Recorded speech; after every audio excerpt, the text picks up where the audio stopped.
Baik, baik.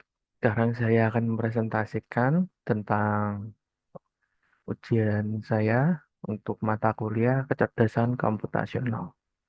Nama saya Theodor Farel Gendrik. Name, name saya 210 40 10 734. Dengan saya dari kelas IFD 41.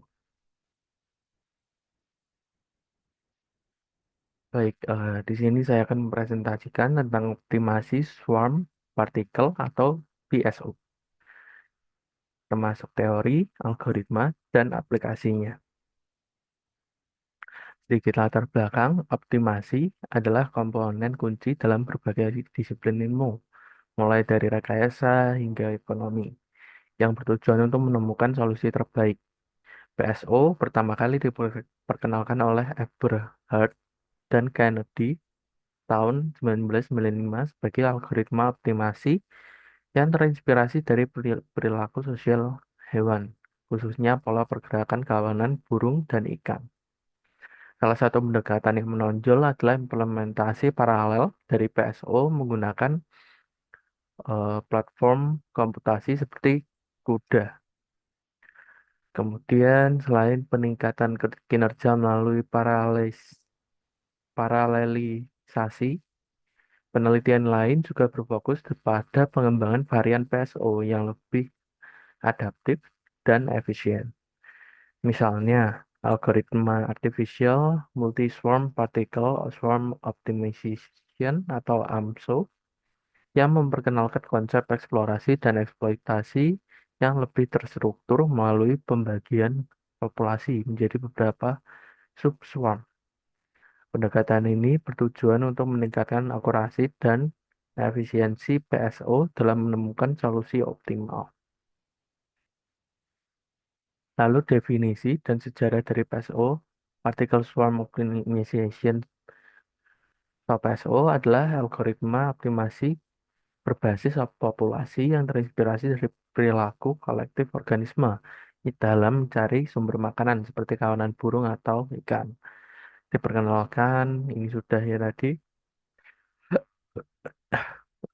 Eberhard dan Kennedy tahun 1995. PSO menekankan pada interaksi sosial antar partikel dalam ruang pencarian untuk menemukan solusi yang paling optimal. Setiap partikel menyesuaikan posisinya berdasarkan pengalaman pribadi dan informasi dari partikel lain, memungkinkan eksplorasi dan eksploitasi ruang solusi secara efektif. Kemudian dari algoritma PSO sendiri, PSO bekerja dengan membangun kelompok agent atau partikel yang bergerak dalam ruang pencarian. Setiap partikel ini memiliki kecepatan dan posisi yang selalu diperbarui berdasarkan yang pertama, nilai terbaik pribadi atau P-base. Solusi terbaik yang ditentukan oleh satu per partikel. Kemudian, eh bentar, maaf, oke. Yang kedua, kemudian nilai terbaik global atau G-base. Solusi terbaik yang ditemukan oleh seluruh partikel dalam populasi. Ya. Kemudian untuk formula pembaruan kecepatannya adalah VI pangkat T plus 1, di mana VI di sini adalah kecepatan partikel sama dengan W, VI pangkat T. W di sini adalah faktor inersia plus C1 R1. C1 adalah konstanta pembelajaran, R1 adalah bilangan acak antara 0 dan 1. C1 R1 dalam kurung P base I minus XI. XI di sini adalah posisi partikelnya. Ditambahkan dengan C2 R2. Konstanta dan bilangan acak dikali bilangan acak. Kemudian dalam kurungnya G base I minus XI. Nah, untuk formulanya, formula pembaruan kecepatannya seperti ini. Kemudian untuk formula posisinya XI pangkat T plus 1 sama dengan XI posisi partikelnya sekarang mungkin ya. T di sini adalah waktu. Kemudian plus PI T pembaruan kecepatan tadi ya. XI posisi partikel. Oke, kita lanjutkan. Untuk contoh penerapan PSO-nya, PSO digunakan dalam berbagai aplikasi, misalnya seperti optimasi parameter dalam pembelajaran mesin atau mesin learning, kemudian pengaturan kontrol, robot otonom, dan desain antena dan optimasi jaringan komunikasi.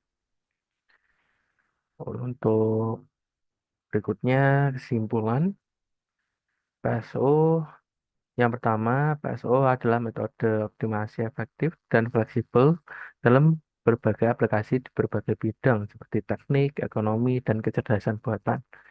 Kemudian yang kedua, dengan mekanisme yang sederhana namun kuat, PSO bisa menjadi salah satu metode yang sering digunakan dalam memecahkan masalah optimasi yang kompleks.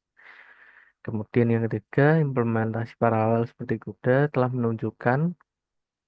membuktikan peningkatan kecepatan yang signifikan dalam menyelesaikan masalah optimasi skala besar. Kemudian yang keempat, keunggulan utama PSO ini terletak pada kemampuannya dalam menangani optimasi yang tidak memiliki struktur matematis yang jelas atau kompleks ya, dan memerlukan eksplorasi ruang pencarian yang luas. Baik, mungkin sekian presentasi dari saya, kurang lebihnya saya mohon maaf. Eh, Akhir kata, sekian dan terima kasih.